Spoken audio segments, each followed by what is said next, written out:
ಸ್ವತ್ತುಗಳ ನೋಂದಣಿ ಸಂದರ್ಭದಲ್ಲಿ ಈ ಆಸ್ತಿ ವ್ಯವಸ್ಥೆಯನ್ನು ಕಡ್ಡಾಯಗೊಳಿಸಿರುವ ಸರ್ಕಾರ ಉಪ ನೋಂದಣಾಧಿಕಾರಿ ಕಚೇರಿಗೆ ಅಲೆಯದೆ ಕೂತಲ್ಲೇ ಸ್ವತ್ತು ನೋಂದಣಿ ಮಾಡಬಹುದಾದ ಸುಧಾರಿತ ವ್ಯವಸ್ಥೆಯನ್ನ ಜಾರಿಗೊಳಿಸುತ್ತಿದೆ.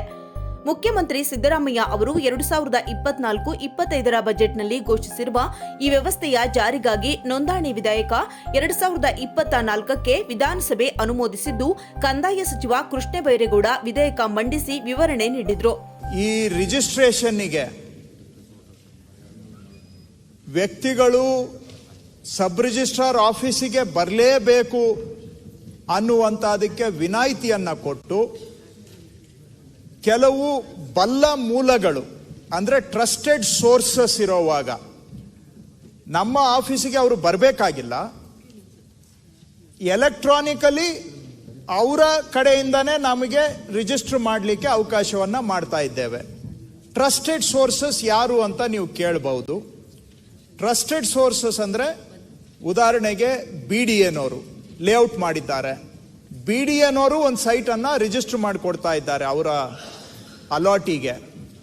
KADB ಅವರು ಒಂದು ಇಂಡಸ್ಟ್ರಿಯಲ್ ಪ್ಲಾಟನ್ನು ರಿಜಿಸ್ಟರ್ ಮಾಡಿಕೊಡ್ತಾ ಇದ್ದಾರೆ. ಕರ್ನಾಟಕ ಹೌಸಿಂಗ್ ಬೋರ್ಡ್ ಒಂದು ಅಪಾರ್ಟ್ಮೆಂಟನ್ನು ರಿಜಿಸ್ಟರ್ ಮಾಡಿಕೊಡ್ತಾ ಇದ್ದಾರೆ. ಸ್ಲಮ್ ಬೋರ್ಡ್ನವರು ಅವರ ಅಲಾಟಿಗೆ ಮನೆಯನ್ನು ರಿಜಿಸ್ಟರ್ ಮಾಡಿಕೊಡ್ತಾ ಇದ್ದಾರೆ. Next basically statutory bodies. Next category ಬಂದಾಗ ನ್ಯಾಷನಲೈಸ್ಡ್ ಬ್ಯಾಂಕ್ಸ್. ಏನ್ ನ್ಯಾಷನಲೈಸ್ಡ್ ಬ್ಯಾಂಕ್ಸ್ ಉಸಾಬರಿ ಅಂತ ತಾವು ಕೇಳಬಹುದು. ಅವ್ರದ್ದು ಪ್ಲೆಡ್ಜ್ ಬರುತ್ತೆ, ಹೈಪೋಥಿಕೇಶನ್ ಬರುತ್ತೆ, ಮಾರ್ಟ್ಗೇಜ್ ಬರುತ್ತೆ, ಟೈಟಲ್ ಡೀಡ್ ಡಾಕ್ಯುಮೆಂಟ್ TTD ಅಂತ ಹೇಳ್ತಾರೆ, ಟೈಟಲ್ ಡೀಡ್ ಪ್ಲೆಡ್ಜ್ ಬರುತ್ತೆ.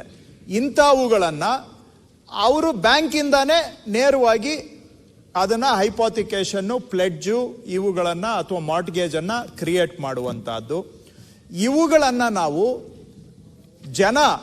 ನಮ್ಮ ಸಬ್ ರಿಜಿಸ್ಟ್ರಾರ್ ಕಚೇರಿಗೆ ಬಂದೇ ಮಾಡಬೇಕು ಅನ್ನೋದನ್ನ ವಿನಾಯಿತಿಯನ್ನ ಕೊಟ್ಟು ಅಲ್ಲಲ್ಲಿಂದಾನೇ ಈ ಕೆಲಸಗಳನ್ನು ಮಾಡಬಹುದು.